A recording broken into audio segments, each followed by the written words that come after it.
Hey everyone, it's Mike, and today there's been an update to the Melee module of Game Creator 2. So what you need to do is go and uninstall it through the menu and then reinstall both Game Creator and Melee.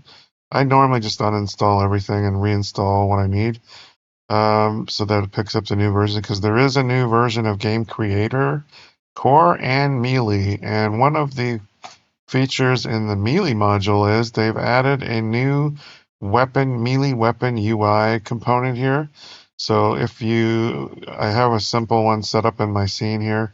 So if you go in to create a canvas, and this is just a regular empty game object, and then you can add the Melee weapon UI from the game creator UI, and then scroll down to Melee weapon UI. So what this does is you can say which character you want to look at. So the player's character. So if the player has a melee weapon, then it wants either a text or a text mesh pro of the name and description of the weapon. So I have that here. I have created that here. So down here where I have weapon name, it's just a name. It's a text mesh pro name. I have a description, text, and an icon. So that's just an image. So that's a square white icon there. And it's in a parent called has weapon. So what we have here, so it just corresponds. You just drag and drop your fields from the UI into here.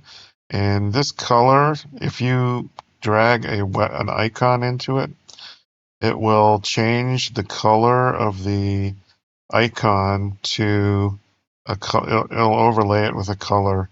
So for instance, let me look at a weapon. We'll look at one of the example weapons. Plugins. So this input one weapon. So if we come in here, the title and the description is what's going to show up in the weapon name and description.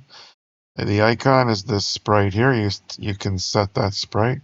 And the color is whatever color you choose here. So there's lots of different colors that you can choose, but whatever you want. And let's say green, for instance. And then it will overlay. So if you have an icon in there, it will overlay it with that same color. And I've added a sprite here from this RPG Inventory Icons pack. It was free, of a sword. So now the other two settings we have in here is active has weapon and active has no weapon. And these are just game objects that it wants. So this is an empty game object, which if the player has a weapon, this will be enabled. So by default, we're going to disable it. And then it'll show our UI elements if the player has a weapon enabled. If the player puts away the weapon, it will go away. And there's an optional has no weapon here as well that you can, if you set that it will make this active when the player's weapon is not equipped, so that you can put something in there, some sort of indicator that the weapon is not equipped if you want. So let's just see this in action. So the player, no weapon equipped, and if I press E to equip, now it's got the example one attack description, and I have a green icon of a sword there. So if I don't want the color overlay, all you can do, you can just set that to none, the color, and then you'll just get the full color icon instead. So that's the sword icon that I put in from the pack. So the other two new things that were added to Melee just on March 3rd were two new properties, last hit direction and last hit position. So let's take a look at how that works. So if I have a skill, so if I go to one of the example weapons and look at the light attack skill,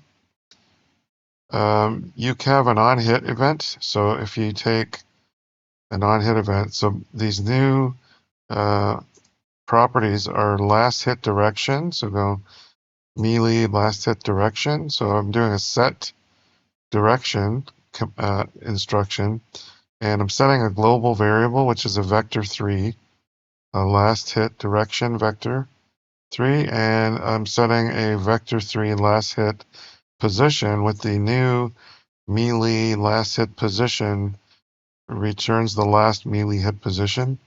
So whenever this skill executes, if it hits something, it will store the last hit direction and position of the hit to those variables.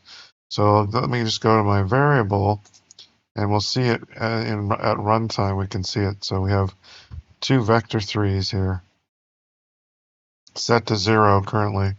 So if I equip my weapon and hit and attack this enemy, see it updates it with the direction that the hit came from and the position that the hit was made from as well. So it gives you the location of where the hit is coming from. So that may be useful for your game if you need to know where if your character was hit from the back versus from the front. And you could maybe play a different animation based on if it was from the back or from the different sides as well. So that could be helpful. So that's the other new feature. And there was one bug that was fixed: incorrect input key detection for charged attacks.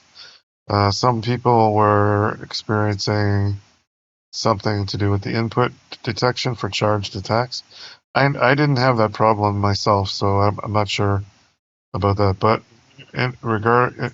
regardless, it was fixed as well. So just a short video to show you the new feature that Melee module has added in the latest update. So that's it for now, and we'll see you in the next one.